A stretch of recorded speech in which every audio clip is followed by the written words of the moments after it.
हृदय होता है। जब जयंत को विकल हुए देखे नारद जी महाराज, उनके मन में दया आ गई। बोले जयंत, ये हाँफते हाँफते कहाँ भाग रहे हो तुम? जयंत बोला प्रभु ऐसे ऐसी बात है, ये मुझे मारने के पीछे पड़ा है ब्रह्मास्त्र। नारद जी बोले नहीं प्यारे, ये तुम्हें मारने के लिए नहीं आई है। तुम कैलाश पर्वत पे रुके, यदि मारना होता वही ये बात तुझे मार दिया होता। तुम ब्रह्मलोक में सत्यलोक में रुके, तुम अपने पिता के घर इंद्रलोक में रुके, अभी बात कर रहे हो ना, तो देखो पीछे वो खड़ा है, ये कह रहा है कि आप चाहे कहीं चले जाओ, है दुनिया जिसे मारती है उसे राम बचाते हैं, तुझे तो राम ही मारे हैं, तुझे कौन बचाएगा? ये ब्रह्मास्त्र कहना चाहता है तुम जहां से आया है उनकी ही शरण में चलो, तुम्हारा कल्याण हो जाएगा। नारद जी भेजे उसको राम के चरण में, जयंत को। जयंत आया, नारद जी पूछे हाउ आर यू, क्या हाल चाल है? जयंत तो एकदम विकल हो गया, पकड़ लिया राम जी के चरणों को। राम जी कहते हैं अच्छा बताओ क्यों मारा था सीता जी के चरणों में? मतलब प्रभु प्रभाव देखना चाहते थे। राम जी बोले दिखाई पड़ा। जयंत कहता है जितना सोचा नहीं था ना उससे अधिक दिखाई पड़ गया। बोले प्रभाव देखने आए थे, जिज्ञासा से अधिक दिखाई पड़ गया, तो अब क्या देखने आए हो? बोले प्रभु पहली बार प्रभाव देखने आया था, अब की बार आपका स्वभाव देखने आया है। आप अपने भक्तों को कल्याण करते हैं, भक्तों के ऊपर दया करते हैं, क्या वह स्वभाव पहला सरकार अब नहीं है? वो देखने में आया। ये राम जी के स्वभाव हैं, और राम जी माँ के कहने पर बस एक आंख फोड़कर जयंत को छोड़ देते हैं। आप कितना भी अपराध कर लें, ये भगवान है। सरकार के साथ हम हो सकता है हमसे अपराध हो जाए, लेकिन वो क्रोध नहीं कर सकते। माँ भले कुछ बोल दे, लेकिन बच्चे को दुलार करना नहीं छोड़ती है। कहते हैं ना माता न कुमाता हो सकती, भले पुत्र कपूत हो जाए। पुत्र भले माँ को वृद्धाश्रम छोड़ दे, माँ कभी भी अपने बच्चे को अनाथ आश्रम नहीं छोड़ेगी अपने रहते। संत का स्वभाव नारद जी जैसा होता है। कुछ संत के स्वरूप भी नारद जी जैसे होते हैं। कहते हैं जिनको संत के शरण में जगह मिल गया ना, भगवान तुम पे कृपा करने की देरी नहीं करते। राम जी जब नग्धा भक्ति सुनाए हैं शबरी मैया को, तो सबसे पहला भक्ति प्रथम भगति संतन कर संगा। और जब आप संत की शरण में रहेंगे तो धारपुर के गांव के किस्से नहीं होंगे, दुलारपुर के गांव के किस्से नहीं होंगे, पिढौली के गांव के किस्से नहीं होंगे, राम के ही किस्से होंगे। दूसरी रतिमम कथा प्रसंग अपने आप आ जाएगी।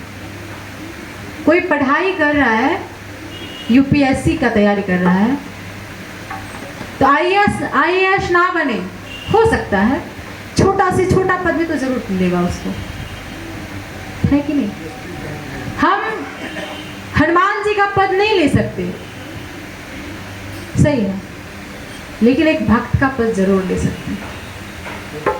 तो प्रयास ये ना किया जाए कि हम गांव के सबसे बड़े जमींदार बने ना महाराज, इसमें कोई उपलब्धि नहीं है। चित्रकूट पीठाधीश्वर रामानंदाचार्य स्वामी श्री रामभद्राचार्य जी महाराज के एक बड़े दुलारे संत हैं, अंजनी दास जी महाराज, बड़े अद्भुत संत हैं। 11 साल की उम्र में उन्होंने संन्यास लिया। हमसे एक साल के छोटे हैं। अभी वो कथा शुरू नहीं किए हैं। अद्भुत महापुरुष हैं ठक्कर बाबा, देखने में एकदम संत सा स्वरूप। मुझसे वार्ता होती है, वो बोले देवी जी हम 100-200 बीघा लेके क्या करेंगे, 100-200 करोड़ लेके क्या करेंगे, जब 400 करोड़ वाले मेरे चरणों में होगा। कितनी अद्भुत बात है ना। हमारा कोई घर नहीं है। शान से वो कहते हैं बात को गौर कीजिएगा कि हमारा कोई घर नहीं है, संत महात्मा का कोई घर नहीं होता, और जो सुख उनको होता है आप नहीं पा सकते। रिकॉर्ड है, उनके पास घर नहीं है, वो 5 स्टार 7 स्टार होटल में रहते हैं। ये संत की महिमा है, संत के दर्शन का फल है। हम और आप संत के शरण में रहेंगे ना, तो कम से कम हमारे पास जो है ना वो धर्म से आएगा, जो हम कमा रहे हैं वो धर्म से आएगा और धर्म में जाएगा।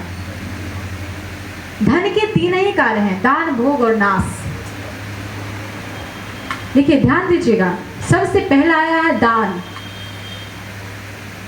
और कलयुग में यही एक उपाय है, या तो भगवान का नाम या तो दान, दूसरा कोई उपाय नहीं है। क्योंकि ऐसा नहीं कि जोग जब तब ये बेकार है, नहीं, जितनी पवित्रता और भावना से करना चाहिए ये अभी कलिकाल के मनुष्य के बस में नहीं है। एकादशी किए हैं, मार्केट से जा रहे हैं, यदि सिंघाड़ा दिख गया, ओह एकादशी नहीं होता तो पा लेते। शास्त्र इसका विरुद्ध करता है महाराज, शास्त्र इसका विरुद्ध कहता है कि आपका व्रत भंग हो गया। लेकिन कलयुग के मनुष्य में इतनी सामर्थ्यता नहीं है इस पे कंट्रोल कर ले। कब होगा? जब संत के शरण में रहेंगे। मैं अपना अनुभव कहती हूँ, मैं अभी कुछ नहीं हूँ ना, समुद्र में एक बूंद होता है ना, बूंद के भी बूंद नहीं हूँ मैं, लेकिन चलते फिरते भी आज जितनी भी मेरे पास है ये संत की ही कृपा है, जितनी भी है ये संत की ही कृपा है। अयोध्या के दशरथ महल के बड़े अच्छे संत हैं, उत्तराधिकारी हैं अपने, ये रामदीरी के हैं महंत जी, कृपालु दास जी महाराज, बड़े अच्छे संत हैं, बड़े अच्छे, पूरा अयोध्या मतलब उनको जानता है, वो भी सबको जानते हैं। वो जो आशीर्वाद देते हैं तो इतने प्रेम से आशीर्वाद देते हैं, लगेगा मानो एक दुनिया का खजाना मिल गया हो। और भगवान के संत के आशीर्वाद, संत के ये जो हाथ जब पड़ जाए ना सर पे, कोई धन की जरूरत नहीं पड़ती। कहते मेरे पास एक बार चलने के लिए गाड़ी में पेट्रोल भी नहीं था, मैं बैठ गया, जाते जाते रास्ते में बैठ गया कि अब तो गाड़ी खड़ी हो गई, हे प्रभु आप जानिएगा, गाड़ी तो खड़ी हो गई, देखे ही नहीं पेट्रोल नहीं है, बैठ गए। 5,000 कौन पूछे, 10,000 कौन पूछे, 50,000 आ गया। तो बेटा ये एटीएम है, एटीएम है, लेकिन हमको एटीएम नहीं बनना है, हमको एटीएम बनना है, हमारे अंदर राम नाम है, आप जितना निकाल सको निकाल लो, इसका कोई पासवर्ड नहीं है, कोई कार्ड नहीं है। हम आपसे बस एक ही निवेदन करेंगे जाते जाते भी, कि आप यहाँ आए हैं, अपना टाइम दे रहे हैं, अपना समय गुजार रहे हैं, तो कुछ तो यहाँ से जाना चाहिए, भगवान का नाम लीजिएगा जितना हम हो सके। कहते हैं यदि हम तीर्थ में गए, तीर्थ में जाकर भी हम, आजकल के तीर्थों का भी बड़ा विचित्र हाल है महाराज, जितना वृंदावन में अभी लोग जा रहे हैं, मैं गई नहीं वृंदावन, बिहारी जी की कृपा नहीं हुई है, राघव जी की अथाह कृपा है, 2 महीने 3 महीने में जाते हैं अयोध्या, बिहारी जी की भी कृपा होगी ये मुझे आशा है। लेकिन आज वृंदावन जितने लोग भी जा रहे हैं, 5% भी बिहारी जी के दर्शन करने नहीं जा रहे हैं। संत महात्मा ही वृंदावन में बिहारी जी के दर्शन करने मात्र जाते हैं, और हमारे आपके जैसे मनुष्य